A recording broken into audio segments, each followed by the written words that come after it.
We're waiting just for a second again. Tom Foga, currently working at Kean University, consulting on the special circumstance professional judgment implementation project there.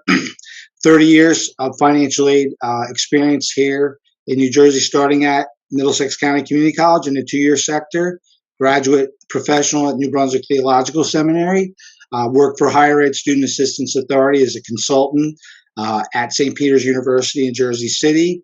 Went back to Middlesex County College as an administrator, the College of New Jersey, most recently before this most recent position. So again, I've got the 2-year, 4-year public, private, and graduate professional experience.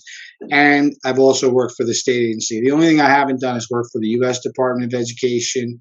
And I'm at the end of the career, so I don't know that that's going to happen. But I have friends at our state, both in the Philadelphia and the New York U.S. Department of Education offices, so I'm very versed in what they do also. So I'm hoping that I've got a wide enough breadth of experience to be able to be of use to you folks. And I'm in Highland Park, so I'm right around the corner from you all. So I am a local guy in that respect. I guess we can get going, maybe?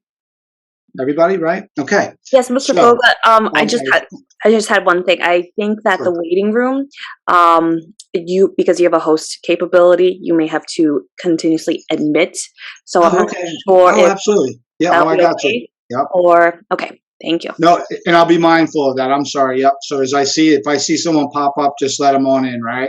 Yes. Thank you. Excellent. Okay. All right, folks. So let's get to it. So this is the 2022-2023 financial aid high school presentation. And this is being brought to you by the New Jersey Higher Education Student Assistance Authority. Oh, my buttons don't work that way. I'm sorry. Hold on a second. I apologize. Escape. So I have been having some technical difficulties, folks. So from the current slide, from the beginning. There we go. Okay. Hit someone else. Here we go. So the mission of the Higher Education Student Assistance Authority, it is the only state agency, and its sole mission is to help provide students and families with financial aid informational resources to pursue their education. So information, grant programs, etc. For some reason, it doesn't want to cooperate with I'm sorry. There we go. Okay, it's just a little bit delayed. Sorry about that. Yeah, it's very delayed. Okay, sorry, folks. So the goals of a financial aid officer. So we just talked about our state higher ed agency and their responsibility to state residents and both students and families. The goals of individual financial aid offices. Their primary goal is to help assist students and families with paying for colleges, and this is achieved through first evaluating a family's ability to pay for education costs, and that's usually done through FAFSA, CSS profile, and whatever other instruments a school may have to determine your financial ability. Distributing the resources, they say limited, but distributing the limited resources in an equitable manner. So, as a financial aid officer, I have a certain amount of money, and it's my job to kind of dole it out or dish it out in a way that's fair to all students and especially the incoming class to ensure that, again, I'm being equitable in that process. We have to do that by balancing what's called gift aid versus self-help aid. And again, gift aid would be something that doesn't have to be paid back versus self-help aid, which is generally loans, federal work study, college work study, those types of programs. All the while having to implement, two people are waiting to, I'm sorry, you? Yeah. Sorry, folks, I'm going to go ahead and, it says we got a couple people waiting to get in. No, okay. Implementing federal and state, no, 3 people, oh, they entered, sorry about that. I'm trying to get used to that. Keep in mind, your school financial aid office has the responsibility of having to balance the needs of the institution alongside of the federal and state requirements. So unlike a lot of other offices, on-campus admissions or any of the other offices, the financial aid office, serves many masters, for lack of a better expression. And each one has its own purpose. The school wants to do what it wants to do, all the while the Fed has its rules along with the state. So keep that in mind when you're working with your financial aid offices, understanding what they're telling you. Where is it coming from? Is this institutional? Is it federal? Is it state? Okay. The types of aid you'll be looking to get, again, come from the federal, the state. They can come from your college or university or school, or outside entities, organizations, civic. High school graduation is a big part. Board of Education, the prizes that the students get their senior year when they're graduating.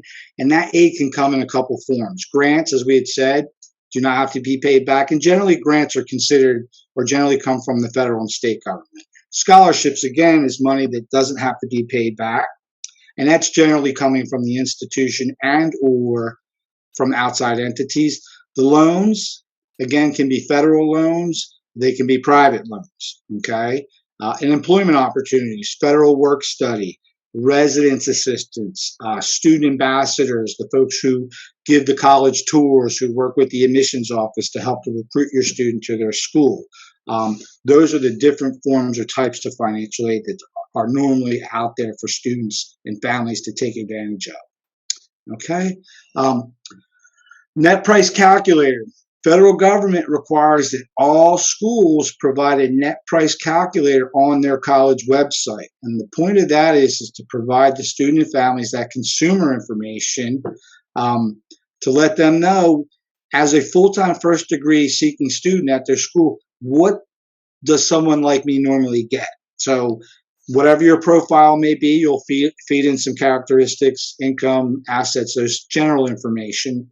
And you can get a general idea or a basic idea of what I may or may not be offered at this school. And that's really important because well before you submit an application for admissions and pay those fees and all that other kind of stuff, you as a consumer want to go out and find it. Is this a school that will even consider my student for money, right?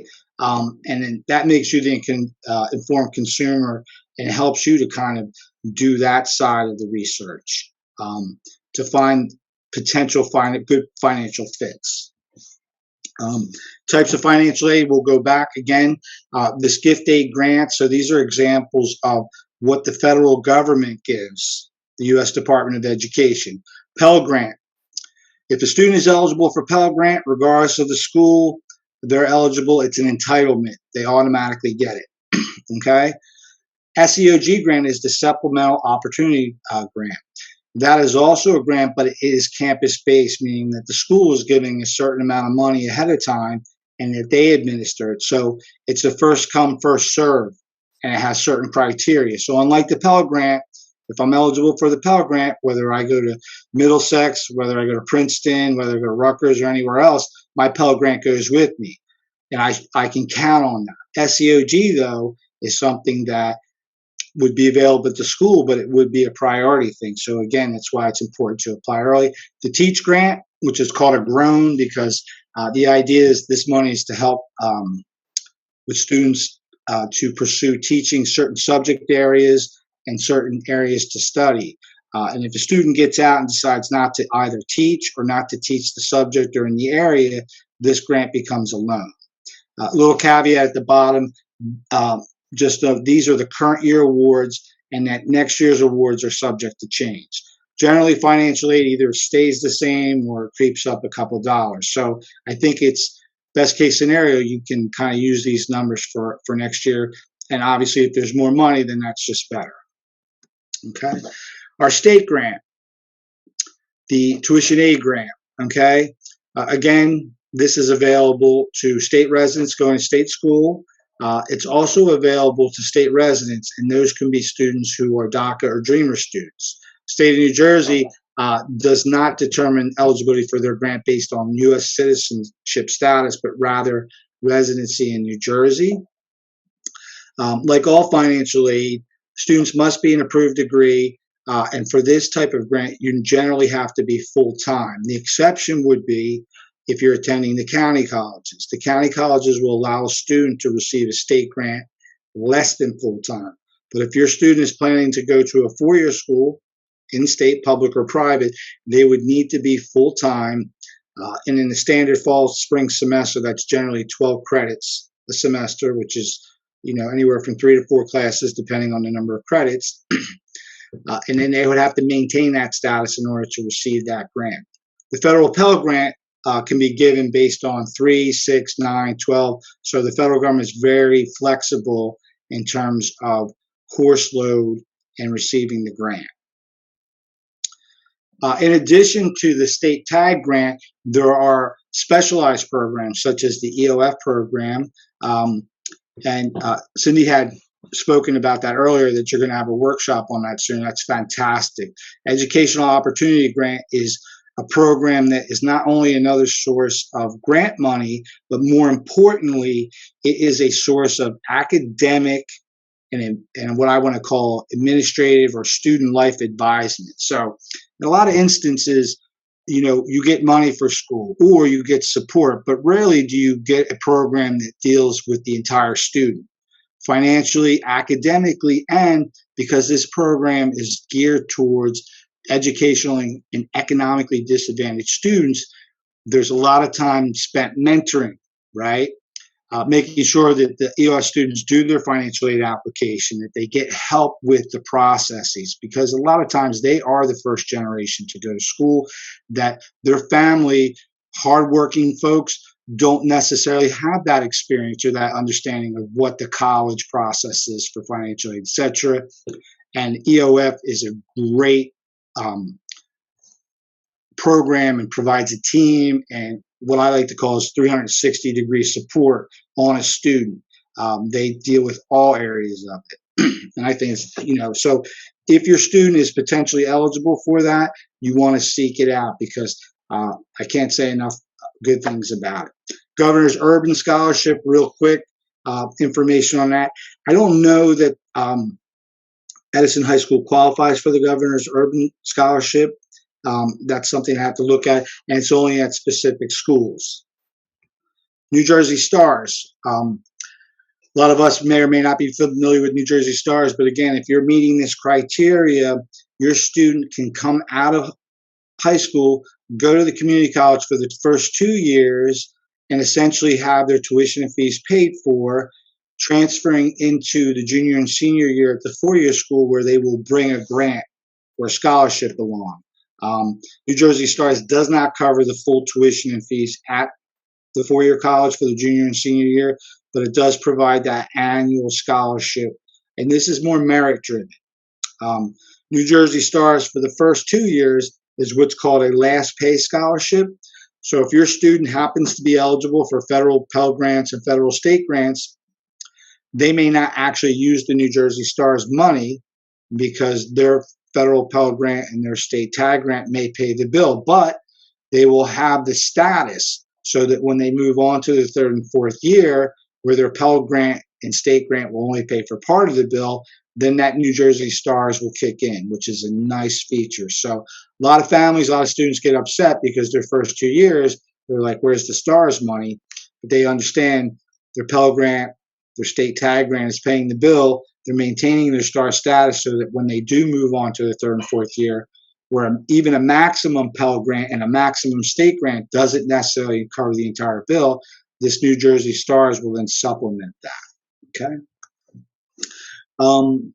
The Governor's Scholarship for vocation. So if you have students, because again, both my older and younger brother are both in the trades, and every year they make more money than me.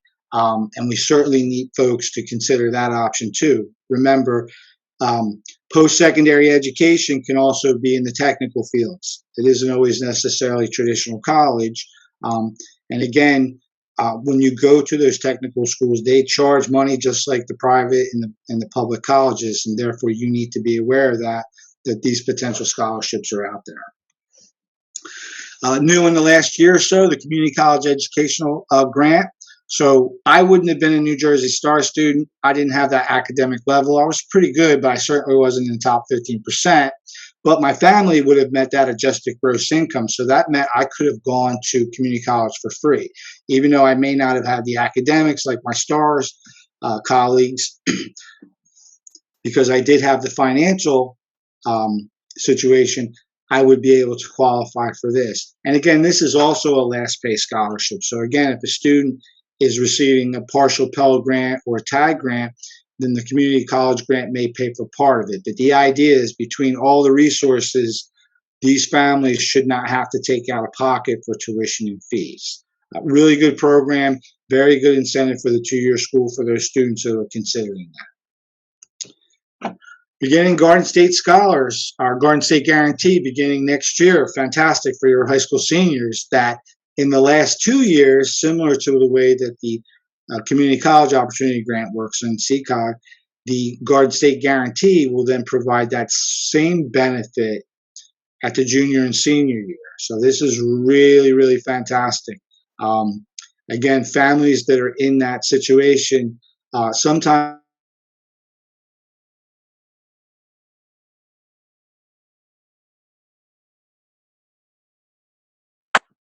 sorry about that.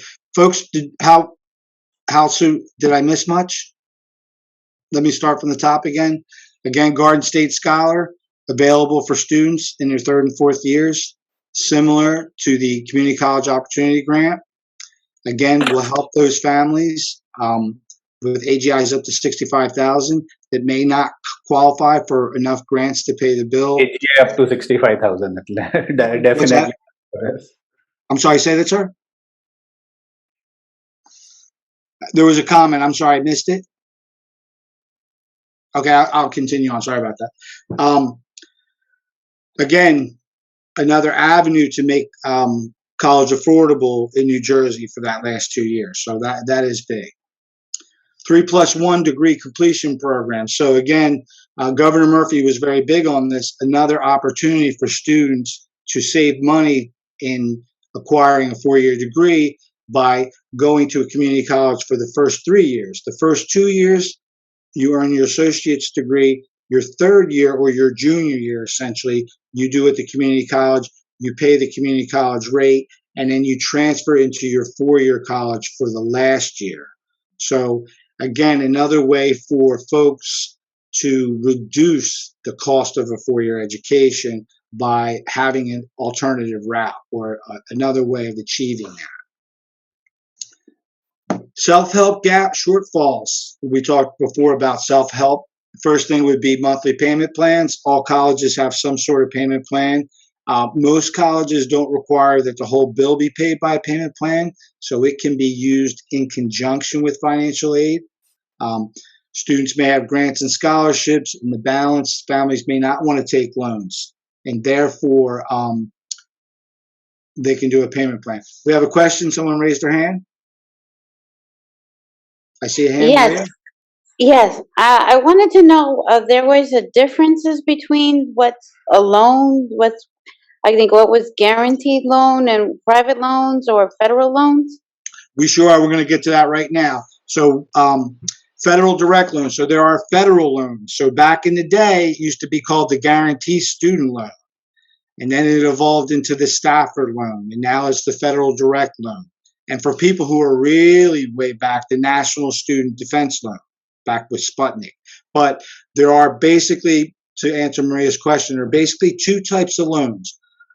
Loans that come from the federal government, the ones that go to the students are not credit-based. They're the guaranteed loans, so all undergraduate students are eligible to apply for them. The U.S. Department of Education and the U.S. taxpayer are essentially the backers.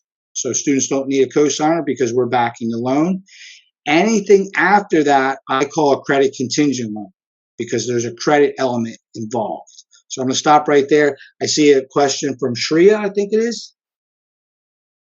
Yes, I was just going to ask whether there were any good options for people that have a 250K or above, annual paycheck for their parents. So are there any good options for them?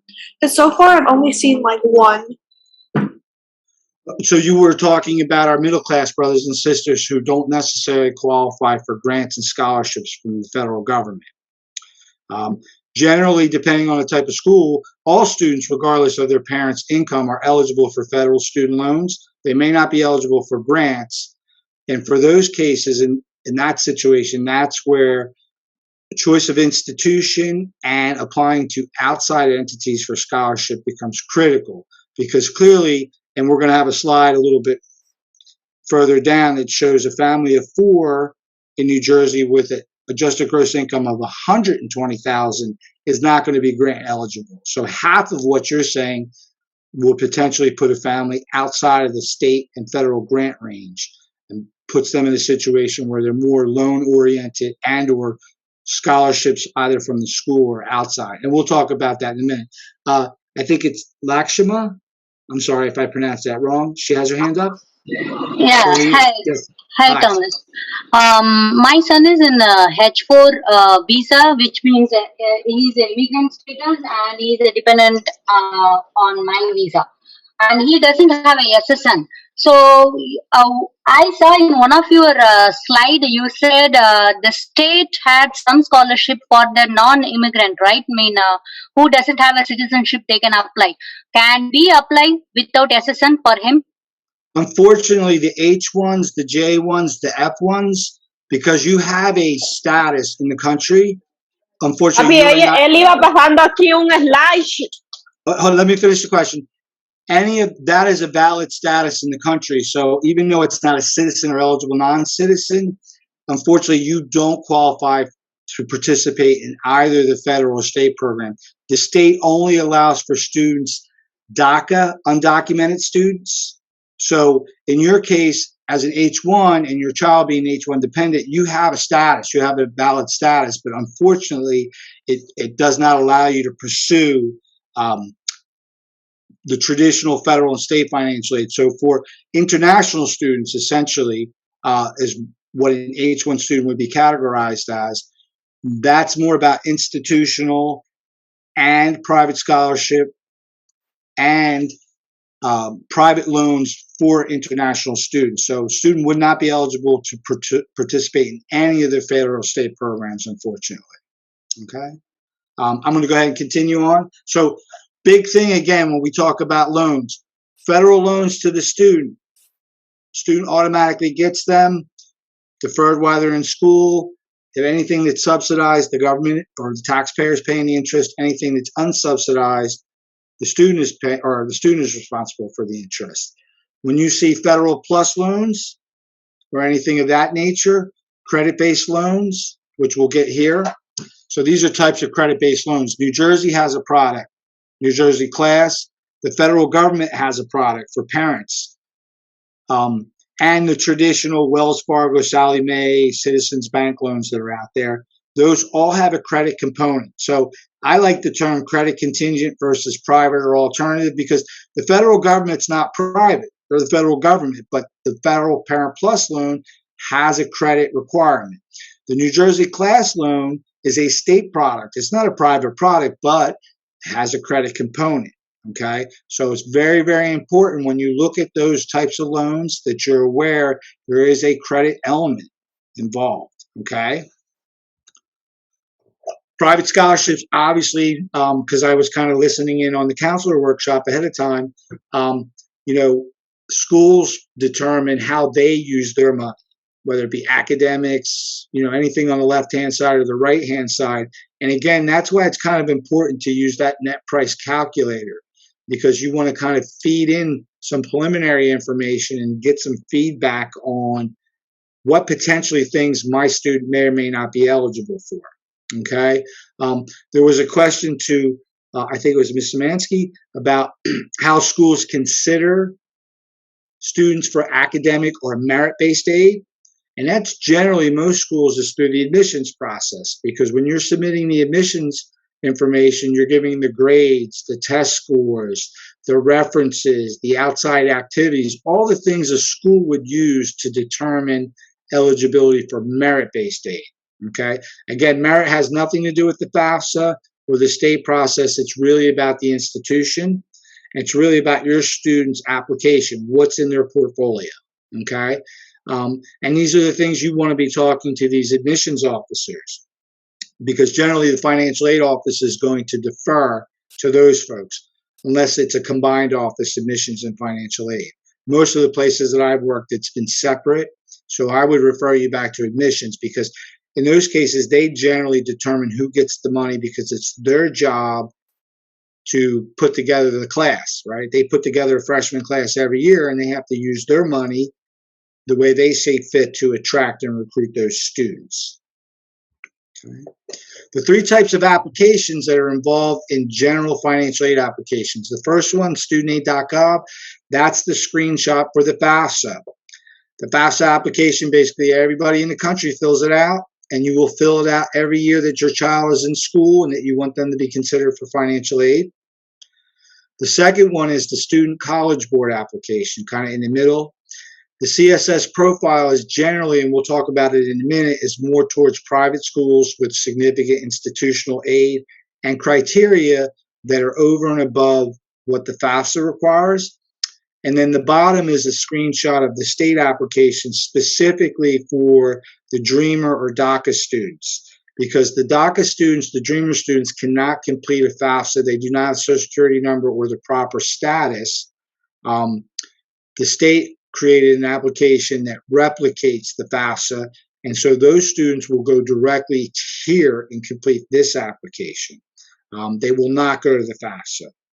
Depending on the private school that they're looking at, they may fill out a CSS profile, and an international student may fill out a CSS profile because, again, the institution, they control that application. They determine who applies and who can and what is on that application.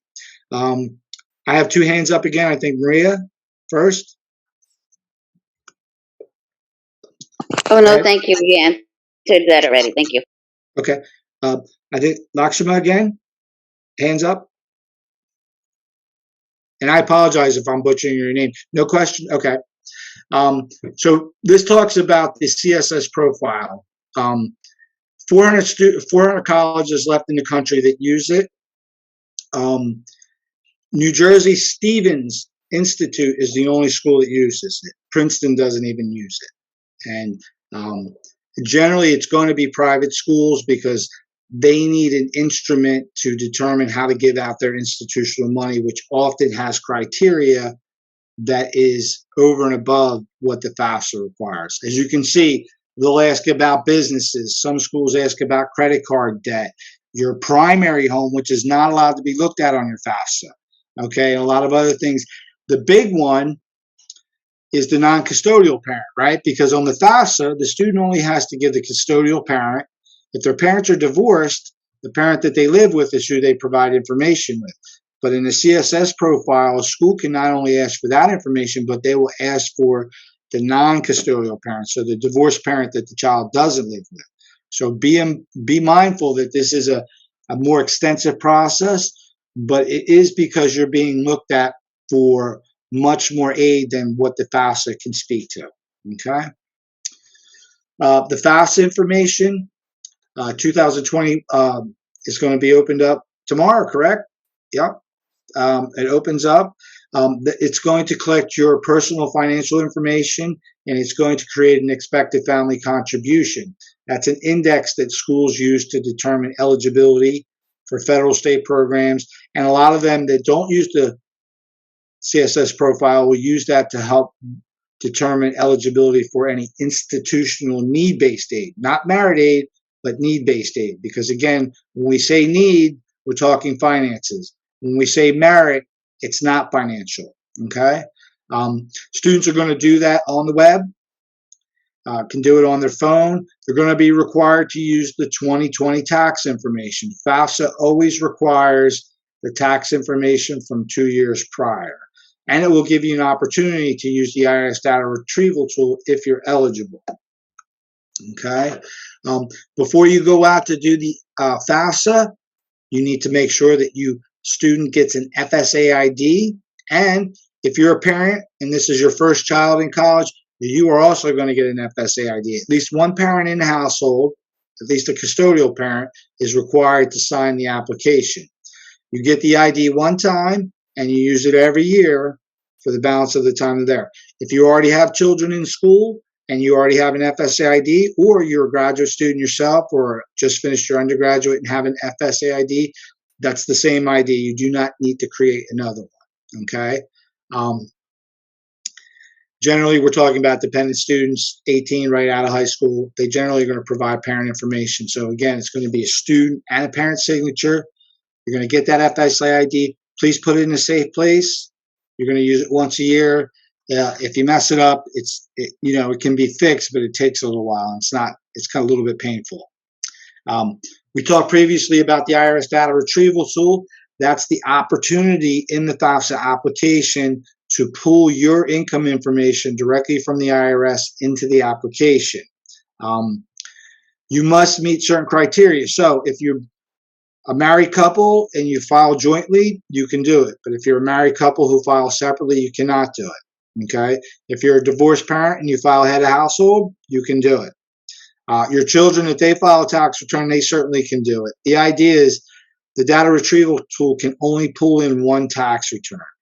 So if you're in a situation similar to my situation where my wife and I file separately, we have to sit down and manually do the income section in my daughter's application. But for those who don't, please use it. Amended returns, the original tax data is going to come over, but your school is going to be informed that you did an amended return, and they're going to expect some follow-up information. Okay? Again, when you're in the FAFSA, it's going to prompt you what's tax information. Folks sometimes just want to put in what they want to put in, but you have to keep in mind the initial FAFSA must follow the base year tax return. And again, starting tomorrow for high school seniors for next year, they're going to be using the 2020 tax information. Okay. Maria, did you have a question? Because your hand's up. I'm sorry. Yeah, I had asked previously. I had filed one for my daughter. Now my son is a senior. Do I have to file another one for my son? Each student must have their own FAFSA for every year that they're in school, but you do not need to get another ID number because your FSA ID will work to sign both your children. But your son who's coming online, he must get an FSA ID and he must file his own FAFSA. Remember, the FAFSA is specific to the student. So for both your students, the parent information is going to be exactly the same, but the name, the demographic for the student is going to be different because they're two different students. So if I've got 5 kids in college, I'm doing 5 FAFSAs every year. I'm signing them with my ID, and they each have their own ID. Is that clear? Yes, thank you. Yo, you're welcome. It's a good question. Yeah, because remember, the schools and the feds are not going to know about your son through your daughter. He has to have his own application, each unto themselves. Okay. Some general requirements for the FAFSA. Social Security number must be enrolled for enrollment in accepted program of study. So non-matriculated, undecided, unless it's defined in the school as acceptable major, generally they have to have some sort of program of study. Most students going to 4-year institutions are going to be put into some sort of matriculated track where they're working towards a degree. We generally find an issue at the community college because community colleges will allow students to be undeclared, undecided, and the federal and state government will not consider students in those statuses for aid. You must be in some sort of program that has an end, okay? And I know a lot of colleges, they'll have, especially 4-year colleges, will have a first year where the student doesn't declare. That is covered because that's part of how they do their programming. But generally, when your students are going in, they're going to be an English major, a bio major, something of that nature. And they can change at any time, but at any time that they're receiving aid, they have to have an eligible program. Okay? And again, at the bottom, must be U.S. citizen or eligible non-citizen. Cannot be a DACA student, Dreamer student, and cannot be a student here on visa, whether it's H, J, F, whatever the case may be. Those students, unfortunately, are not eligible. Key components to the FAFSA, again, student demographics, their name, their social security number, date of birth. If they have a driver's license, very, very important to put that down. They must indicate what their gender is. They have an opportunity to do data retrieval. A lot of students work but don't file a tax return, but they have a W-2. They must provide the income earned from work. Okay. Student status, whether they're dependent or independent, and that's a series of 10 questions that the federal government asks. Starts with, are you 24? Right? So most kids feel like, hey, I'm 19, I'm independent. Now, the U.S. government doesn't see it that way. So the FAFSA will run them through those 10 questions, and generally traditional students coming out of high school are going to be dependent students, which means they've got to provide parental information, right? Question is, who's the parent? And I kind of spoke to this earlier. Who's the custodial parent? If parents are married, students living with the parents, that's easy. But if parents are divorced, generally it's the parent that the student lives with. If the student splits everything 50-50, time, money, etc., with both parents, then normally the college will tell you what's the address at the high school and or on the driver's license. Because I have situations every year where families can demonstrate that everything is exactly 50-50. The amount of time spent, the amount of income and support. They share exemptions from year to year. So then I would ask them, what is on your student's driver's license? What's the address? If they don't have a driver's license, I will ask them, what is the address of record at the high school? What's going to be on that high school transcript? And that usually will determine in a 50-50 split who would be custodial parent. So for that parent, you've got to provide Social Security, last name, date of birth, similar to the student, household size. So if our dependent students, it would be the dependent student, their parent or parents, and then any other siblings who meet the criteria prescribed by the federal government, which would be, if they filed a FAFSA, would they have to provide parental information? And that's generally your siblings that are living with you. But we have siblings who may be 20, 21 who have moved out, earning their own money, living on their own. Parents don't claim them anymore. But if that brother or sister were to file a FAFSA, they would be still required to provide mom and dad's information, so you get to count them. Very, very important. But now my brother's 25, he's too old, so I can't count him, even though he lives at home and my parents support him. So very, very important. And the thing about the FAFSA now online is it will walk you through that process, and it will ask you those questions to make sure that you're getting the count right. That's very important because that's going to impact your outcome. Again, the parents' income information, income earned from work. If they've been a dislocated worker, you want to indicate if you're receiving any of the means tested benefits listed at the bottom. Very, very important, because a lot of times if you are coming from a low-income family, the state and the Fed may question how you support yourself. By indicating that you receive any one of or multiple of these types of means tested benefits, the federal government and the state government will then understand how you're managing. Especially very important at the state level, because they tend to be very strict about low-income minimums. If you're, I'll give you an example. If you're an independent individual, they're looking for an income of $8,400 or more. I might live on $6,000, and they might question that.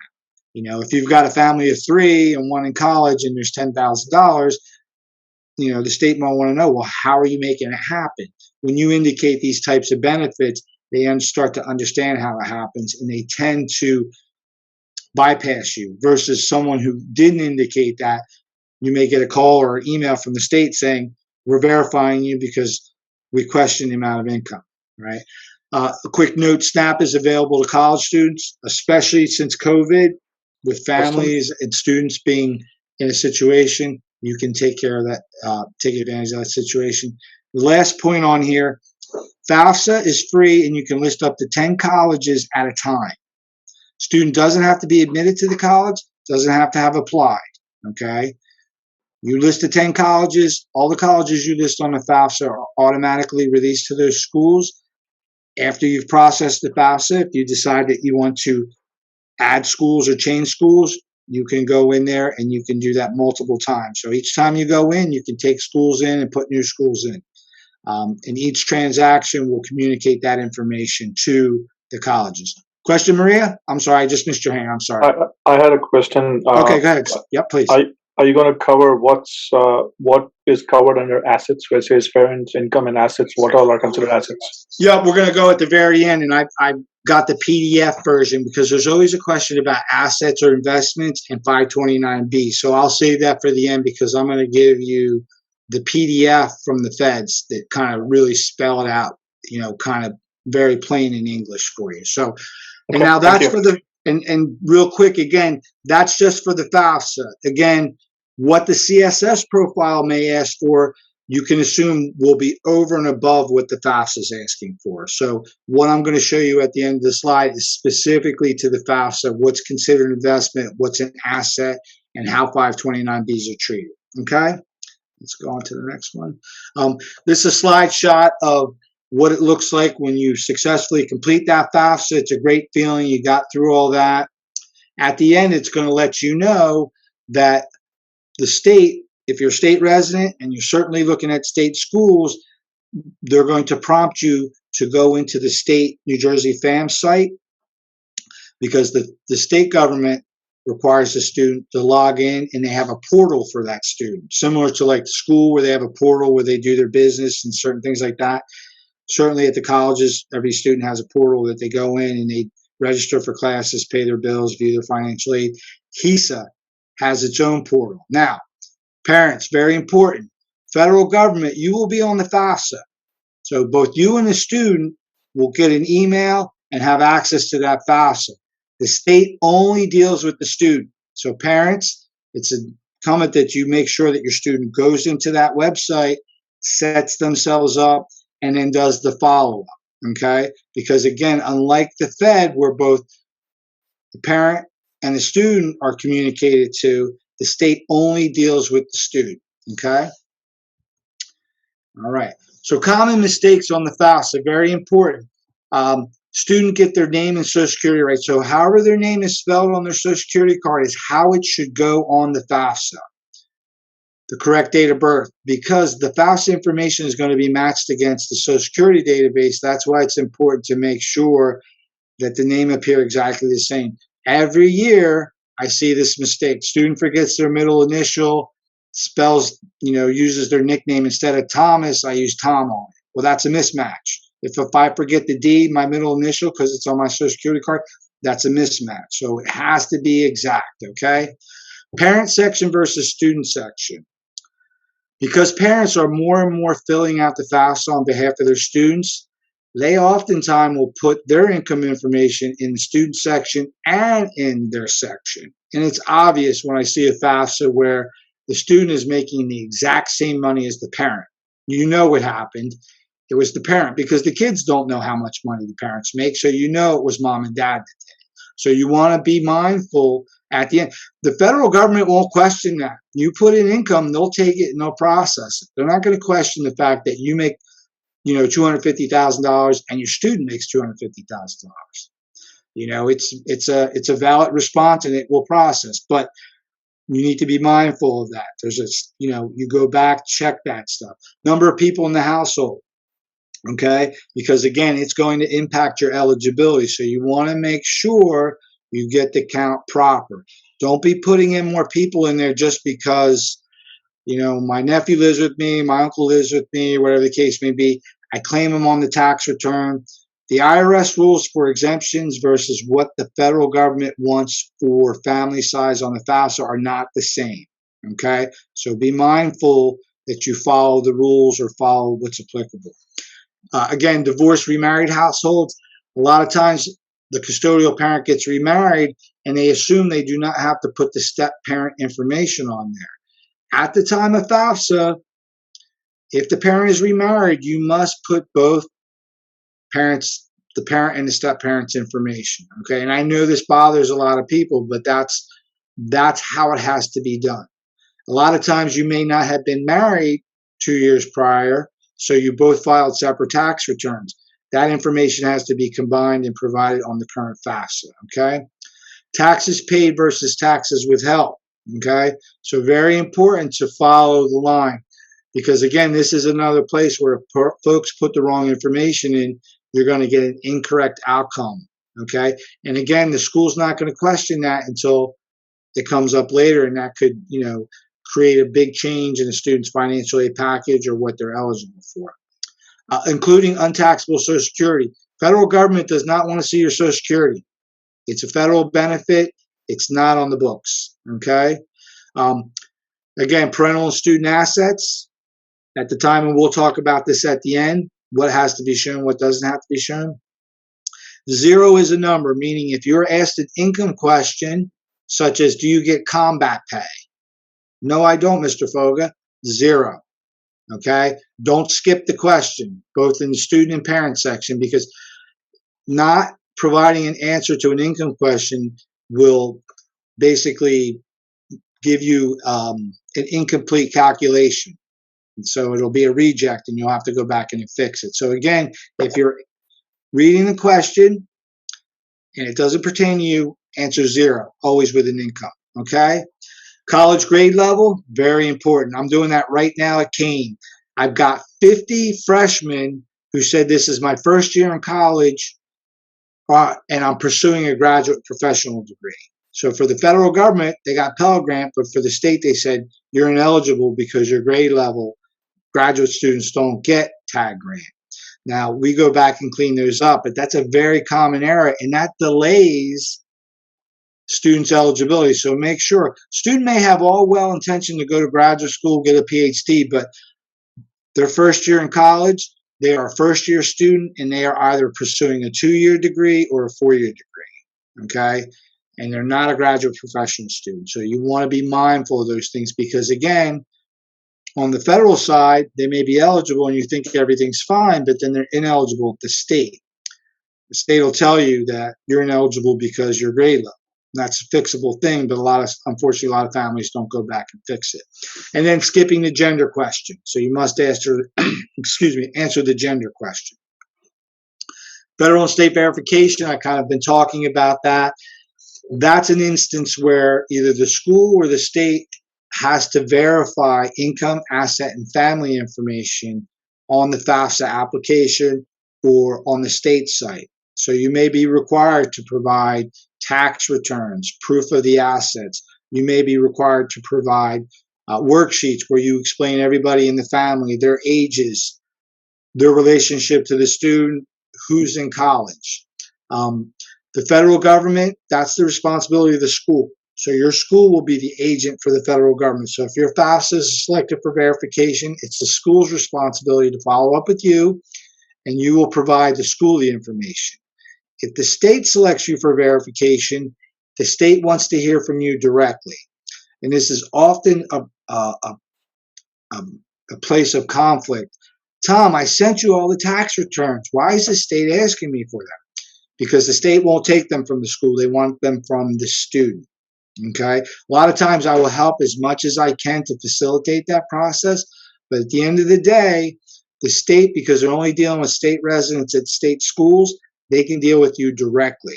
Whereas the federal government is in or out of state the whole country. So that's just too big a job. They delegate that to the school and make the institution responsible. So if the state wants it, you give it to them. Because if you don't give them the information, then they can certainly deny you for your grant consideration.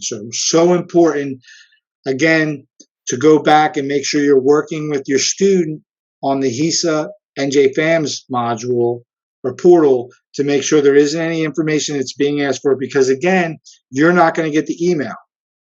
A lot of times schools will allow you to sign up so that you get correspondence along with your student, and that's great for federal and institution, but again, the state is only going to deal with your student, so you've got to make sure that you stay on them for that, okay? This is another slide on the New Jersey Dreamers application. Again, the DACA students will go out to the Dreamers or to the state site for the Dreamers application, and that's where they will apply. Again, it's very similar to what the feds do, but it's going to be at the state level. Okay. This is a nice screenshot of the HESAA site that kind of shows you where you go to find the logins for the New Jersey FAMS. And then this is what the New Jersey FAMS portal will look like when your student logs in. So you can see if they owe stuff, there'll be a to-do list. If they want to change schools, they can change schools here. Any state scholarships that are available, they can apply here. They can get their award eligibility information, and they can see notifications that have been sent to them. So very important. Unlike the feds, the state houses all their information there. So make sure you sit with your student. They get out there and they kind of go around and get familiar with it. Okay. So now we're done with the applications. Now let's talk about on the school side. We're the consumer. We're looking at cost of attendance, right? Cost of attendance is the full cost that schools have to budget for students depending on their academic year. So traditional schools from September to May, 9-month, 2 semesters, they'll provide tuition and fees for that 2 semesters. They'll provide room and board. Room and board may be direct costs that are charged by the school for dormitories. For off-campus students or resident or commuter students, it may be a budgeted number.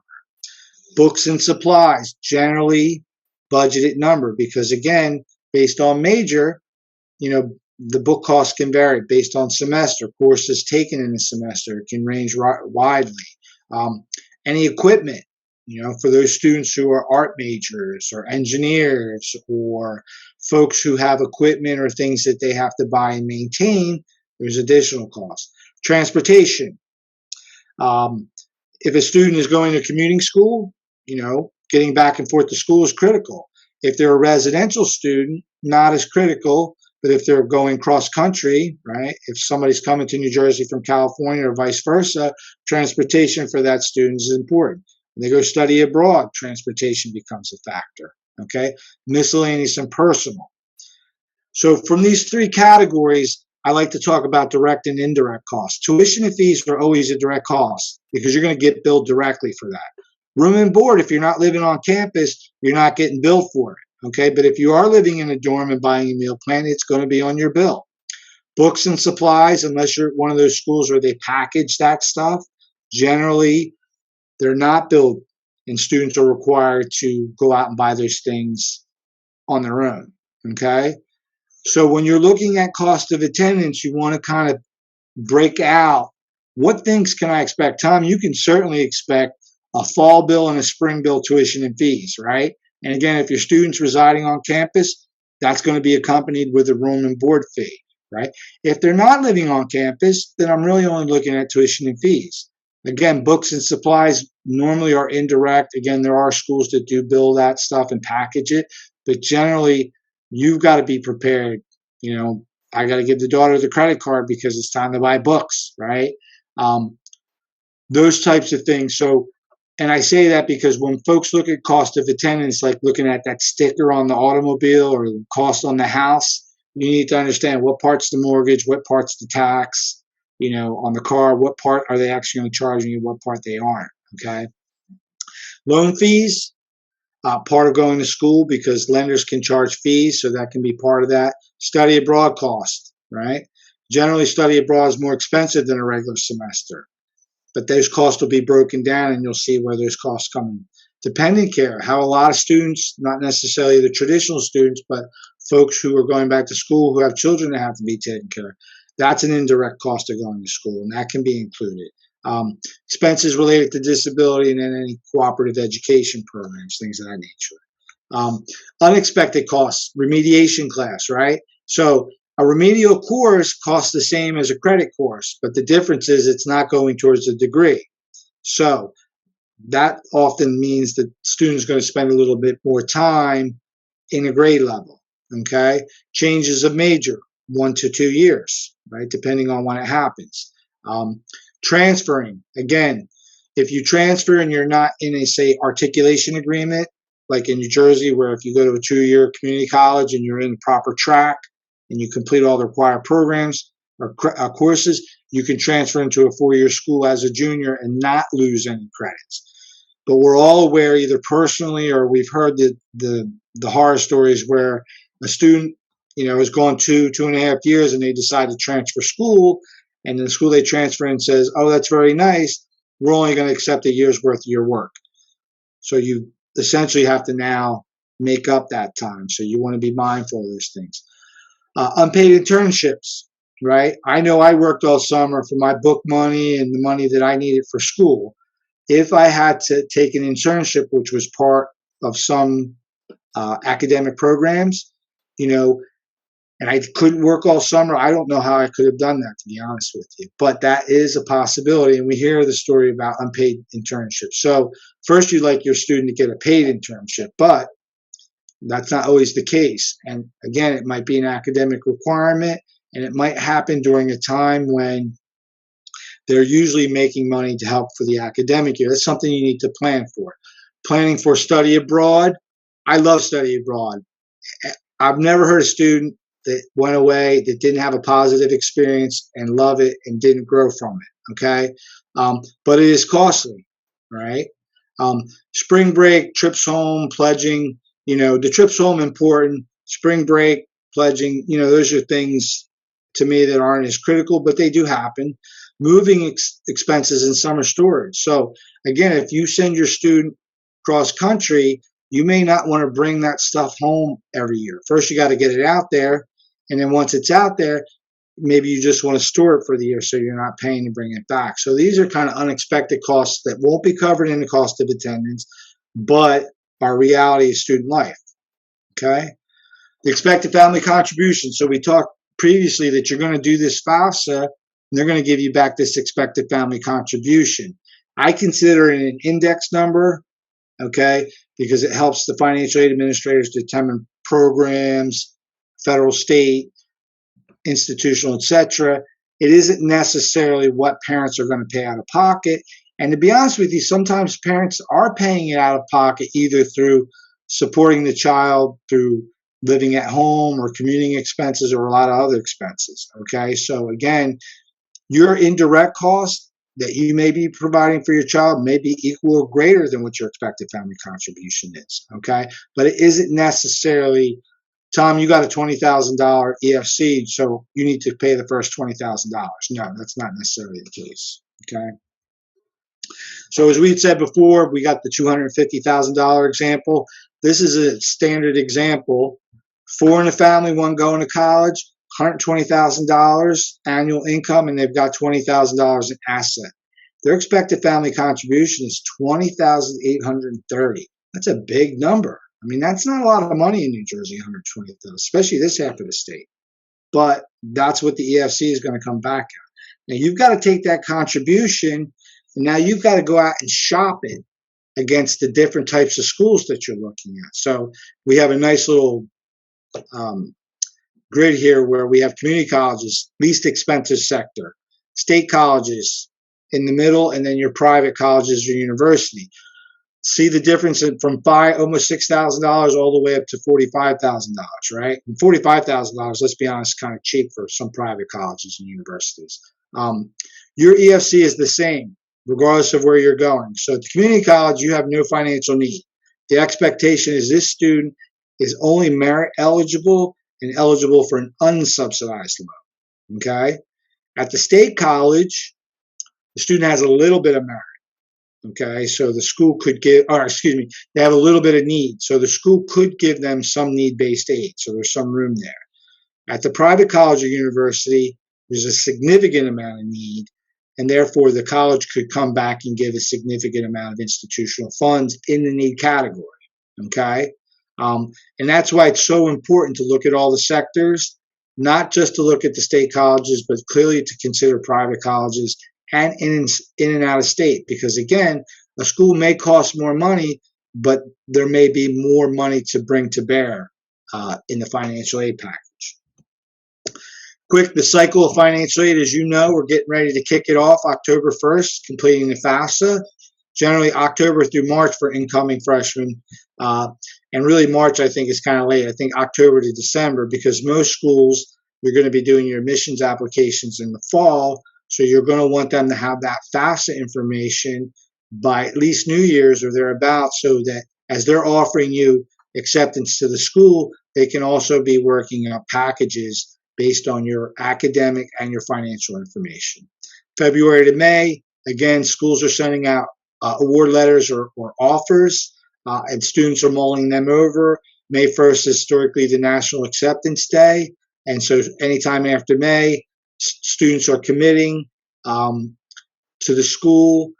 Financial aid officers are beginning to finalize or make their packages official to those students, and then you can expect to start seeing the bill sometime middle of summer.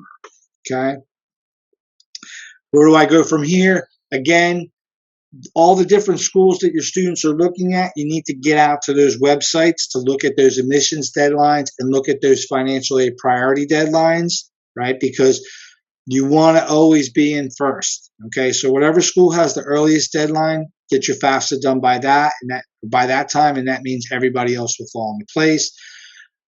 Out at your school's website, see if they are a CSS profile school, because if you're going to do that, you need to know whether or not you have to file that. There are deadlines for the state. Technically, you can do FAFSA anytime up into through the beginning of school, but you don't want to do that because you're going to miss out on, say, priority aid, and or your financial aid package won't be completed when the bills are due. Once your student is online and getting aid, the expectation is they're going to do their applications earlier. Certainly, the state has an April 15th deadline, so that's early for returning students. Okay. So other resources, again, outside scholarships, a lot of us, I don't consider myself upper middle class, maybe just barely in the middle class, but I certainly don't get any of the Pell or TAG grants. So my students got to be out looking for outside scholarship. I need to know what, if any, does my school have in terms of financial aid payment plans. Campus employment, again, college work study jobs, easiest job students going to ever have because they're right there on campus. Campus employers, work study employers, you're a student first, right? So in December, Macy's is looking for you to work 5 times the amount of hours. In my office, I expect my students to be pulling back because they're getting ready for finals. So that work study job is in kind of in the cycle of the student's world. I'm not opposed to off-campus work either, but there is that benefit to work study, residence assistants, all that other sort of stuff. Student ambassadors, tour guides. Again, I couldn't have been a resident advisor because there's no way I could babysit freshmen in freshman hall, but some students have that ability and they're willing to work while they're in school as opposed to taking loans for housing and meal plans and things of that nature. For those students who are considering graduate school, the resident advisor, student ambassador opportunities are big bullets for graduate schools. They love to see that kind of stuff. So not only does it have a financial benefit, but there are also potential benefits if you're looking to pursue aid. And let's be honest, if I'm an employer and I have a student and both of them have the same GPA, but one was able to be a resident advisor and maintain the GPA versus the other one that just studied, I might be leaning more towards that resident advisor because they've shown that they can balance and manage and all those kinds of things. Okay. The private scholarship search, this presentation is going to be available. I know a lot of folks because the students have these portals, Navient portals, or I'm not sure what the names are, that the schools, high schools and everyone are really encouraging students to get out, make these connections, apply for these types of aid. I would tell families to make sure that you're checking with your employers. If you're in a collective bargaining unit, does your collective bargaining unit have any type of financial college education benefit? Sometimes it's a loan, but that loan sometimes can be cheaper than any of the private loans out there. And I know when I worked at Middlesex, the Carpenters Union at Raritan Center, their loan almost was as good as the federal government's loan. And it just was off by a hair. So again, when you're looking at financing, you want to consider all those opportunities. So don't leave any stone unturned. You tell your student you apply for the scholarship because there's no charge, right? And if they don't apply, they certainly are not going to be considered. Things like New Jersey Best College Savings Plan, 5929B is kind of late for that. If you've already got one, then you're doing it. If you've got some young children, maybe you want to consider that, especially as middle class folks, because we don't get the grants. The benefits that we get are tax deferred benefits or tax exempt benefits. And those are the places where we need to take advantage of those things. I would tell folks that 529B savings, those things are looked at not for 1 year, but over the course of a degree. So if I had $10,000 in my child's 529B, the government's only expecting me to use 20, 25% of that a year. A lot of families feel like, oh, if I put $10,000 down, they expect me to spend that in 1 year. No, that's not the case.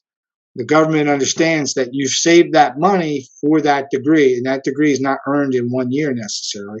It's earned over 2 or 4 years. So Don't be concerned that you're being penalized for that. If anything, you were never going to get the grant. I was never going to get grants for my kids from the federal or state government.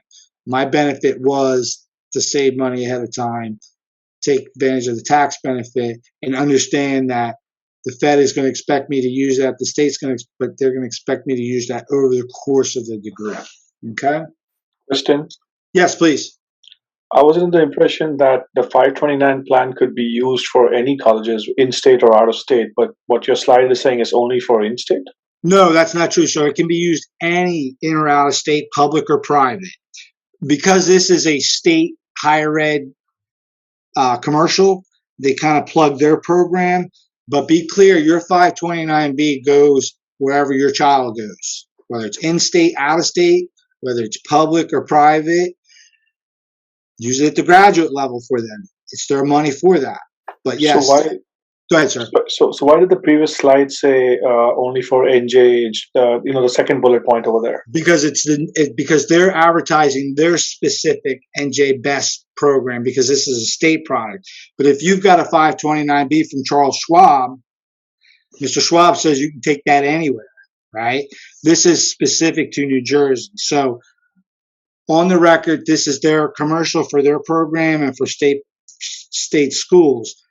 I personally would say, if I'm saving for a child, I want to keep it as open as possible. I don't know that my child is going to go to school in New Jersey. I don't even know that when my child's ready to go to college, I may not even still be living in New Jersey. I might be somewhere else, right?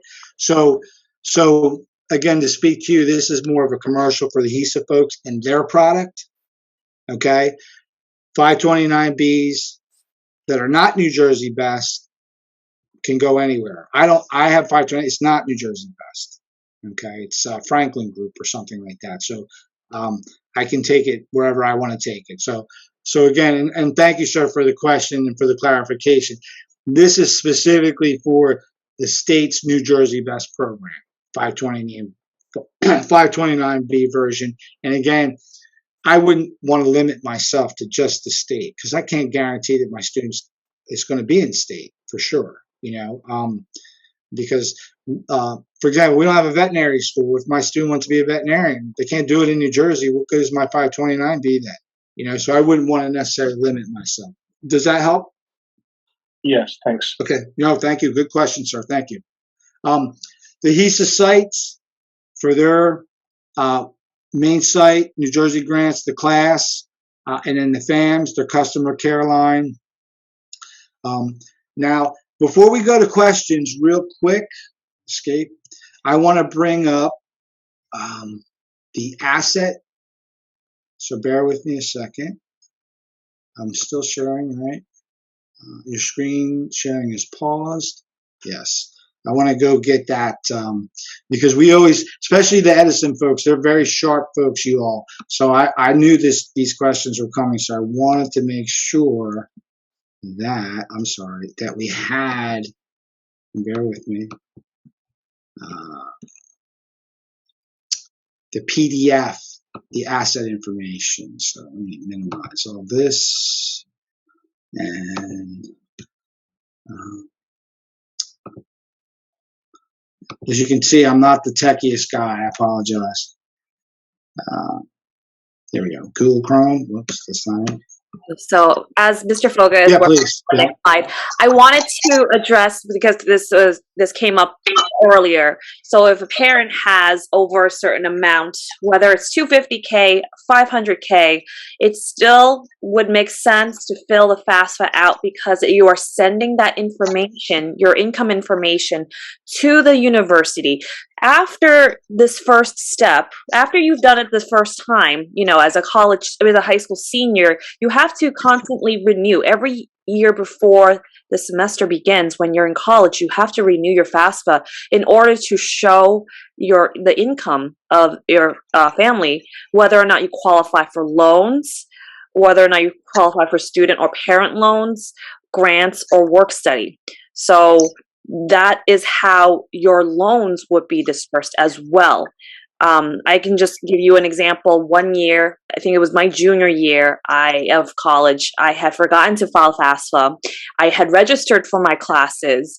A week after school started, they canceled my courses because they didn't have the information in the university of how I was paying. They didn't have the updated FAFSA or my family income information. So regardless of how much in terms of income, it would still make sense for you to file FAFSA.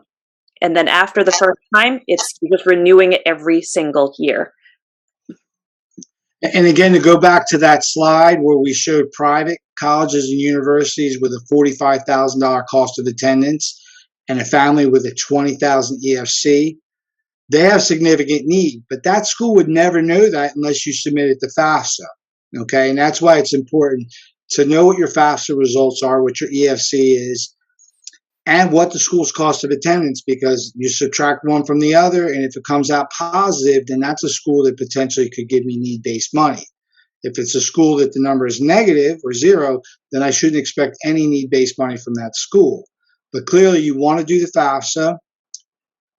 It's a free application. Again, it's, there's only 400 schools that use the CSS profile anymore, and there's only one in New Jersey. So 99% of the schools you're looking at are going to expect you to have filed a FAFSA, so that if there's something they could give you, you've given them what they need to evaluate. And you need to do it every year, as Cindy said, because a lot of these scholarships require that you reapply every year so they can reevaluate you. Some schools will make one determination at one time, and irrespective of what happens with the FAFSA, that money will stay the same. And again, those are things when you're talking to the financial aid offices and the admissions office at particular schools, you want to know, how am I being evaluated? How will I renew? Is it renewable? What are the criteria? We've all, a lot of folks, and this is what I'm doing at Kane, we're addressing what happened in COVID. A lot of people were required to file 2019 tax information for this year, and their situations are radically different. There's special circumstance, professional judgment. So I tell them, must put in that original income information, and then we'll document the change and we'll go back and revise it. But again, if your school doesn't have the FAFSA to start with, we're not even having this conversation yet. So that's why it's critical that you must do the FAFSA. Even the CSS schools want you to do the FAFSA because they want all the information. So can you all see the, I'm sorry, Cindy, can you see the FAFSA page with the instruction? Are you guys seeing that? Yes. Okay. So the gentleman's question was about investments and assets. So we're going to start with the investment piece. So what you folks are looking at is the back pages of the FAFSA PDF, the old version where you used to fill in the dots and mail into the government. I think this is a great form because it breaks out these questions ahead of time. When you're doing the FAFSA, there'll be that sidebar on the application if you have questions, and they'll give explanations. But a lot of times families are just trying to get through it, and it's a frustration to stop and read this and that. Again, I like to have you have the information in advance. So even before you sit down to do the FAFSA, you have an expectation of what's going to be asked of you, okay? Because on the FAFSA online, it's all skip logic. So based on how you answer determines the next question. The FAFSA PDF has every single question, okay, whether you're going to answer it or not. And what's nice in the back, it's got these explanations. So, the things that are considered net worth and investments, and what can be included and what shouldn't be included, okay? So I don't want to get into too much detail with this, but I'm going to provide this to Cindy because I want folks on their own to kind of take a look at it. But as you can see, again, starting it at the top, it talks about investments, what to include, what not to include, how monies that are received on your behalf, things of that nature. Where is...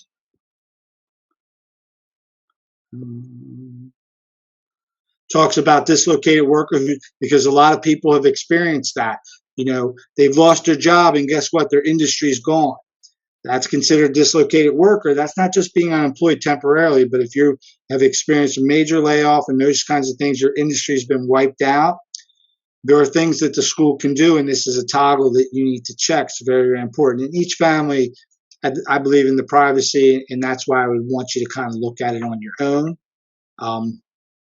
Going back. Let's make sure. Yeah. So that's the end. So you folks are really interested in this page, I believe is 9 and page 10, because this is really going to speak to assets and investments, what has to be included, what doesn't have to be included. And they're pretty clear on that in this area. I don't want to bore all of you with that questions. I want to open it up to other questions at this point, if it's possible. Just one thing Please. on that earlier point about NJ Best. Yes. You might want to check the information because I just looked on their website and they're saying that it can be used for colleges outside New Jersey. So that makes sense, right? Why would you exclude yourself? And this is their commercial. So thank you very much. I will definitely let them know in the morning. I personally worked for HESAA, but I didn't choose the NJ Best. Off the record, I think that on the record because we're being recorded, I think the fees are a little bit higher. I think when you go out and shop 529Bs, that's the criticism that I've heard over the years, is it tends to be a little more expensive than other ones. That's why I went, not Franklin, I think I went with Fidelity. It's been a while. This is what they're saying on their website. I'm just putting it in the chat. Please. This is what they're saying on the NJBest website. Okay. Yeah, thank you very much. It's always good to have firsthand, and then I will let them know that this has to be modified.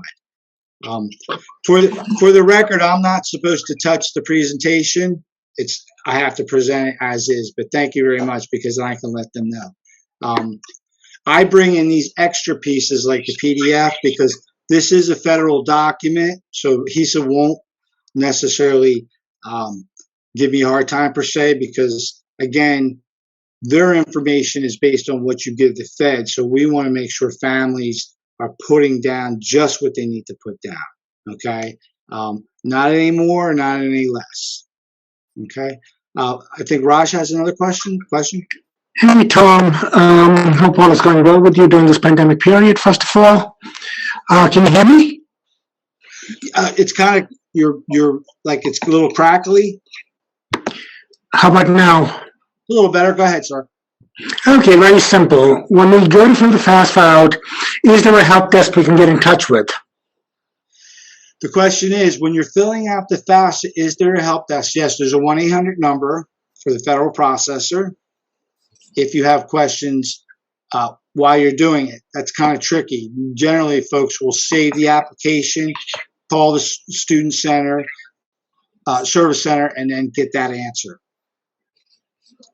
And again, that's why I like to have for you folks, and I will share this again with Cindy. That's why I like to give the folks the actual FAFSA PDF with all the question and answers in advance. So if you have a question before you sit down and do it, you can call the federal processor in advance, because I like for folks to be able to sit down, know what they got to put in there, have all the proper documentation so they can go from A to Z without having to stop. Yeah, like you said, every single financial information has to be put in there. If we don't put it in, it gets rejected. If you don't put it, well, if you miss a question like you just explain that. I mean, like, there's opportunities to skip lines. Well, in the skip logic, they're going to give you the lines. For example, here, we'll go down here. I'll show you. Questions such as these, right? Okay.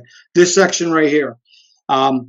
Additional information such as education credits, child support paid on your behalf, taxable earnings. You may not see all these questions because your child, because they're a dependent student, they're not going to be asked if they pay child support. Okay. But when we get to your section, you are going to be asked that. And again, the expectation is I'm being asked it. Does it pertain to me? No, it doesn't pertain to me. So therefore it's a 0. Okay. Does that help with that question? Because my expectation is when you're presented a question such as, do you have combat pay? You know whether you have combat pay or not. So you know it's either a number greater than 0 or, Tom, that's not applicable to me. So anything that's not applicable to me that's being presented to me, I should answer 0. Because I'm telling the application that you asked me the question, it's a 0, it doesn't pertain. So it has the data it needs to project or to calculate. That's the key. It won't be able to calculate if you leave out certain income information. So you should be answering all the income questions either with something greater than 0 or 0. Is that clear? Yeah, thank you very much. The only reason I was asking this question is that, I fill out grants for my place and I actually call up the grants place and have them help me out. So that's why I was wondering, how do I know if I have filled out the application all the way and not get it rejected? You'll know at the end because when you submit the application, it will come back and tell you your projected EFC is a number. Okay, thank you. And again, it will tell you you submitted it successfully and it's completed successfully. Okay. But if you feel like there's a question in the middle of the application that's problematic, the application will allow you to save it and come back later to open it up and pick up where you left off at. So if you are in that situation, stop, save it, contact the federal processor, get your clarification, and then go back in and finish the process. And how long does it take to contact the federal processor? Like, do they answer immediately, or do you have to call and leave a message, or what's the? I would say it's based on peak.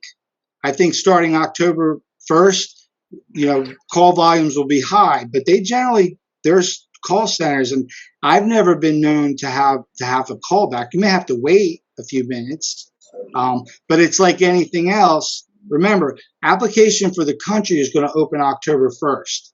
So that first couple of days, there may be a certain inundation. When you get up against certain deadlines, there'll be same thing with this. I would say more with the state. The feds got pretty good call centers, and they generally get to you pretty quickly. If you have a state question, that may be a situation where you may have to get a call back. Thank you. Yep, absolutely. Other questions, please. I just wanted to note also, because we are directing questions towards the FAFSA, we are, again, I'm going to repeat, we are hosting a FAFSA working workshop on October 14th. That's a Thursday at 6 p.m. with another HESAA representative.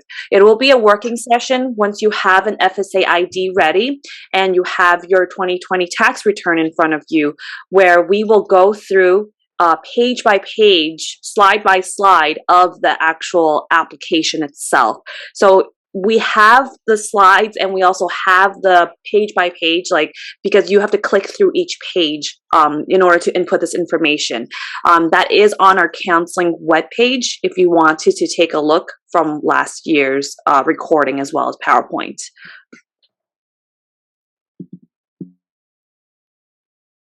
Other questions, please.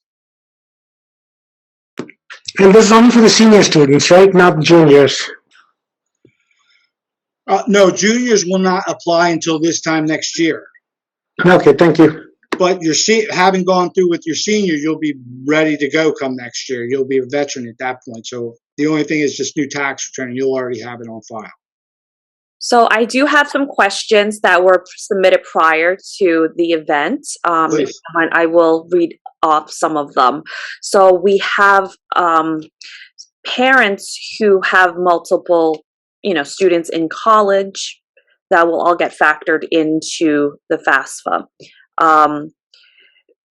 Will it also affect whether or not a parent is also in college? That was another question. So how does that all get financed and accounted for? So as a dependent student, you're going to include your siblings. So for example, a family of 4 with 2 in college, same income as a family with 4 with 1 in college, that 2 is going to be more eligible.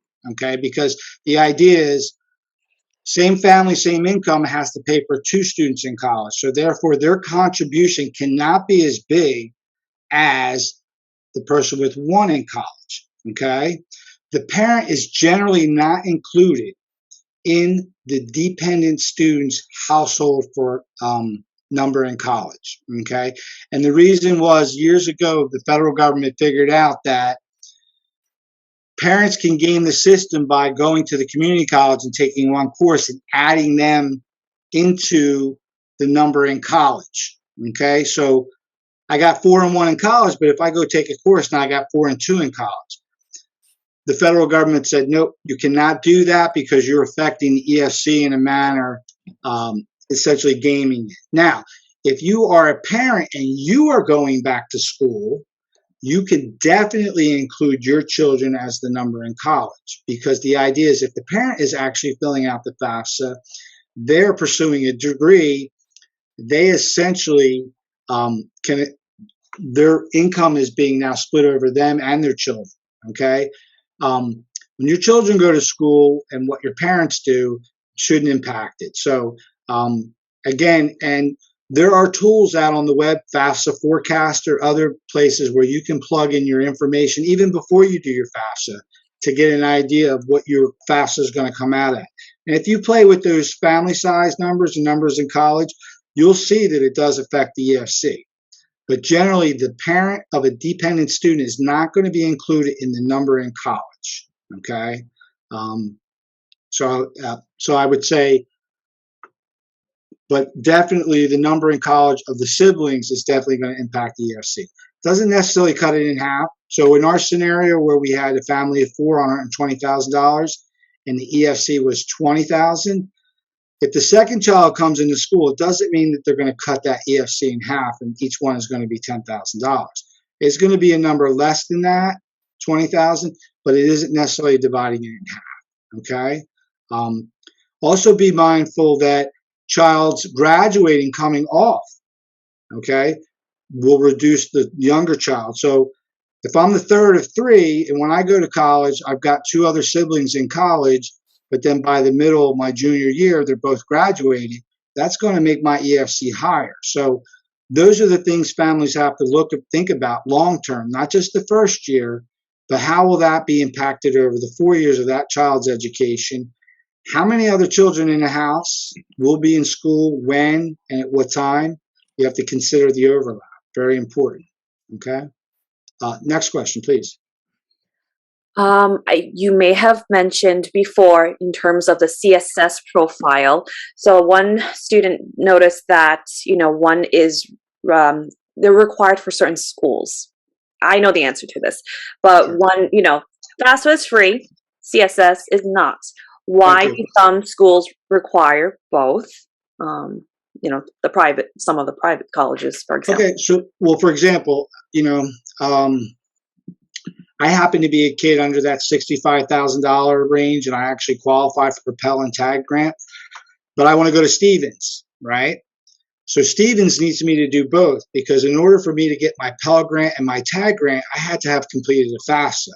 For me to get the Stevens money, I had to have completed the CSS profile. So that's why generally all schools take the FAFSA, because if they have a student eligible for $1 a Pell grant, CSS profile doesn't give them access to that federal money, right? If we're talking about the state, the CSS profile is not shared at the state level. So to be considered for federal and state grants, loans, or anything else related to federal and state programs, I had to have submitted a FAFSA. So Princeton, Stevens, they're not turning away the Pell grant, right? They want that Pell grant too. They want that TAG grant, but they have their own money, so they need you to fill out something additional so that you can be looked at for that money, okay? So that's why a school would have you do both.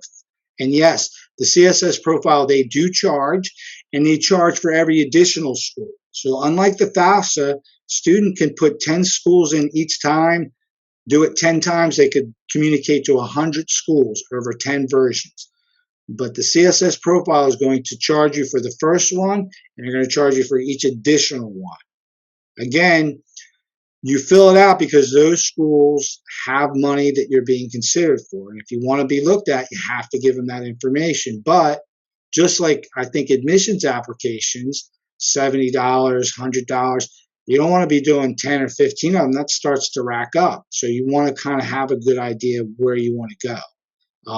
So again, that's why the big schools with the big money make you do a FAFSA, because they can't get $1 a Pell grant unless you've submitted a FAFSA to the federal government. And they are certainly going to take that Pell grant first. They're going to take that state grant first, and then they're going to use their money. And that's what's last, I always forget it, last use.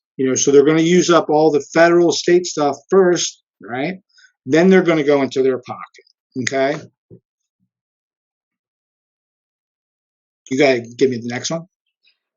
Yes, there is the FAFSA, and in the old days, there were questions at the end for New Jersey. So a parent asked if are there two separate applications? Is there a portion for federal as well as state? That parent is definitely got a history because they're going back to the state additional questions, which were phased out about 2 or 3 years ago. There was a time when the FAFSA used to ask you about Social Security and things that the state needed, earned income credit, certain things that the state uses in their calculation. And then years back, the federal government decided that these were federal benefits, and by putting them on the FAFSA, they were penalizing the student. So they removed earned income credit. They removed Social Security received because they weren't going to calculate it in the FAFSA, but the state still required it. So the state then had to have a process to collect that data. So as Cindy was saying, at the end of the FAFSA, they would prompt you to go to the state and answer 3 or 4 additional questions so that they could do their calculation. Starting 2 or 3 years ago, the state developed a process where they can, I think the word is ping the Social Security Administration, and they can evaluate tax returns for earned income credit. So they can look at a parent from their FAFSA information based on the amount of income they made, the size of the family, and they could know basically that that parent was eligible for earned income credit, and they'll assess you that. Okay, so they phased that out because that was a big problem because a lot of students were not going in and answering the questions, and then the state would try to get them to answer it, and then they would lose eligibility because they didn't tell the state that they didn't get Social Security. So the state got with the times and started to use the technology, and they don't ask for that. If they have a question because they're not sure, they'll reach out to the student. But there is no required additional questions, and that's about going maybe back 3 years or so that they phased that out. And that was a big benefit from the state. It's a good question. Thank you. Thank you. Another student asked, parents are separated, how to file in terms of who the custodial parent is. Who do we use in terms of for the tax return? So let's start with separated. So New Jersey doesn't have a legal separated status, okay? So when a student puts in that their parents are separated, the first thing they do, just like divorced, is they have to determine who is the custodial parent. And the custodial parent is defined as the parent that the student lives most with, right? Again, I could be living with my mom and my dad is paying child support. So he's actually providing the resource. But I actually live with mom, okay? So I'm going to put mom down. There are situations where mom and dad split everything exactly. The number of days, the amount of money they spend on me, everything is exactly the same. So then that's what I said. The next step will be the school is going to ask you to, or as a financial aid officer, I'm going to advise you that if everything is exactly 50-50, show me your driver's license. You don't have a driver's license? Give me your high school transcript. Whose address is on that? Because eventually a student is going to have to declare one or the other. You can't have both parents' information on your driver's license, and you won't have both parents' information on your transcript in terms of address. So exemptions, again, are not relevant because, again, there are families that alternate from year to year. This year I get the exemption. Next year you get the exemption, right? It could be a divorce situation where the child lives with me. As long as you pay alimony and child support, you get the tax deduction. You get the exemption. So your exemption does not determine who the custodial parent is. The first question is, do you live with one parent more than the other? It just has to be just over 50%. And again, it can be 50-50. I've been doing this 30 years. It's one of the counselor workshop questions that we work with high school counselors, that a family can make the argument that everything, residence in terms of living and in terms of money, is exactly the same. But at the end of the day, you have to make a decision. We use the driver's license and or we use the high school transcript address. So that's the person you're going to use. If that parent, again, is remarried, you have to use joint information. So go back to the separated question. You would ask the student, where are you living? Where do you live most of the time? Okay. And there aren't that many situations where it's truly 50-50. But if you can make the case, then I'm going to ask the student, you show me what your driver's license says, or you show me what your high school transcript says. And whatever it says, that's going to be who the parent is. Okay?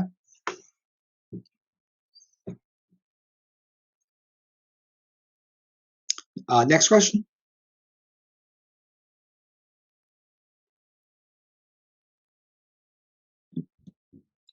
This was in terms of early decision. Would that finding decision affect your student financial aid package in determining the amount? It shouldn't. No. That's more about building the class. Okay. And again, I didn't catch all of the previous presentation, but my experience with early acceptance, a lot of times, that is a pool of people, one of two reasons. I really want you, or you wouldn't necessarily be you would be a viable candidate in my school, but you wouldn't necessarily be in the first group to be looked at. You'd be looked at second. You might be a wait list person. But if I offer you now and you take it, you're in. Okay? Your FAFSA application has no bearing on your mission status, early acceptance, and all that.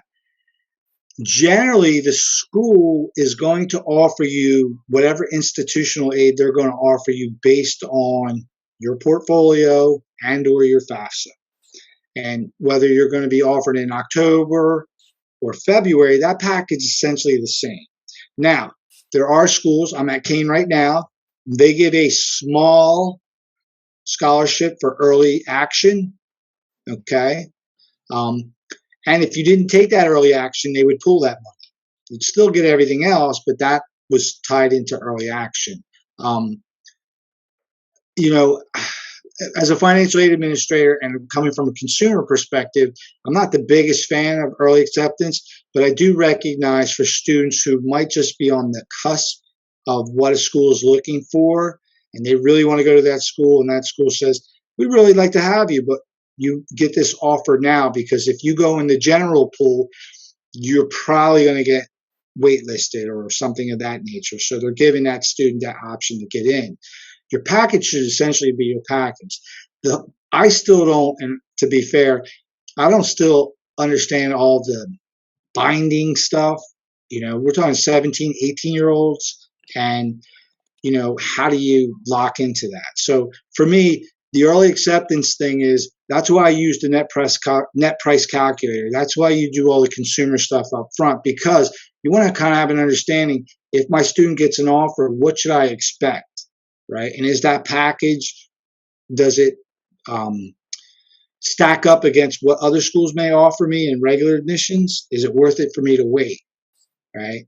To me, that's more of an academic question. Students are almost foregoing the money to a certain extent because they want to get in that school.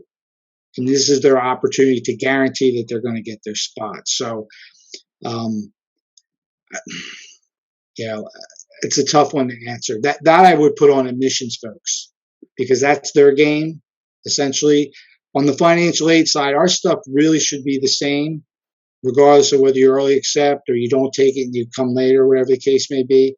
The institutional money, again, is at the behest of the school. So they choose how they want to use their money. And yes, it is possible. I'd have to say it's possible that they could pull it, right? If they come back, if you decide not to tear your pool out and you decide to come back, and it's not even necessarily a malicious thing. They may just give that money to someone else because you said you weren't coming or you pulled away. So now that money frees up and they're going to go after somebody else. And then you decide down the road, I want to come back. It may not be there. That's why priority deadlines are important. If you're going to take early acceptance, you really want to think about that. Okay. I know I kind of danced around that a little bit. I really want to push that back to the admissions folks, because they're the folks. It's not going to be a financial aid officer that pulls that money or changes that package. It's going to come from your admissions recruiting side. I didn't mean to throw them under the bus. They're good people and they work hard. And remember, their job is to build the class, right? And they're trying to include you in there. And part of that is that early acceptance.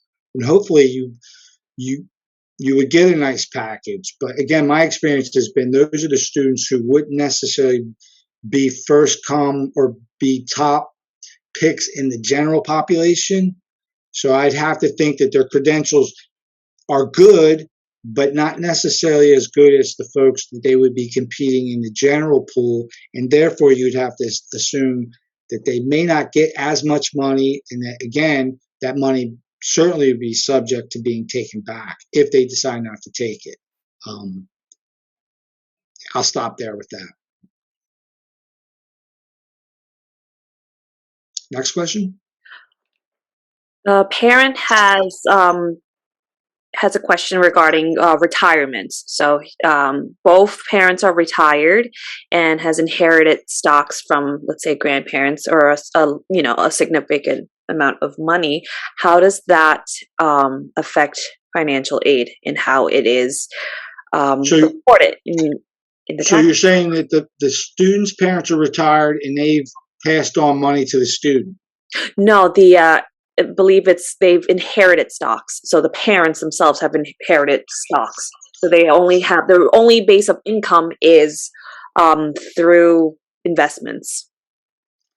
So investments will include, or at the top, investments will include the real estate that's not your primary home. So rental properties or anything you rent out in your house. Trust funds, UGMAs, UTAs, money market funds, mutual funds, certificate of deposits. So a lot of what you're talking about is not my pension, it's not my 401k. That's going to be considered an investment, right? Because essentially my primary retirement, my 401 and my pension, right? So we look down at the bottom, investments do not include the home we live in, the values of certain retirement plans, 401ks, pensions. So in that scenario, it sounds like that is an investment or an asset and certainly would have to be included in the parent's income asset section. So that will impact the student. Now, it will impact the student less than if the money were given directly to the student. Okay, because again, remember, stuff that's given to the parents, the expectation is it's for the parents, it's meant for the parent to use to support themselves, their other kids, the students, etc.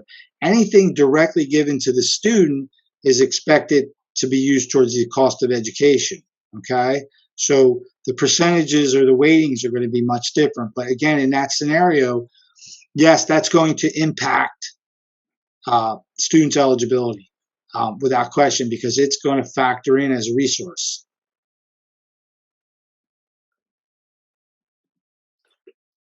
We have time for one more question. Sure, absolutely. If anyone wants to submit that question on the chat box.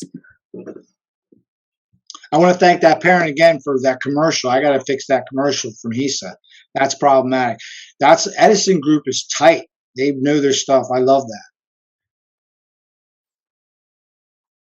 Okay. Everybody's good? Yes. So again, I want to remind everyone we will be hosting a Zoom FAFSA workshop on October 14. We will have a few more senior-oriented application workshops coming up for this semester. So please stay tuned. And this video recording will be up on our YouTube as well as on our webpage tomorrow morning. So thank you very much, Mr. Foga, for your time tonight. Thank you all. Thank you, parents. And the best of luck to you and your seniors for this year, for sure. I wish you all the best. And I hope to see you around campus. All right. Take care. Have a good night. Yep. Bye-bye.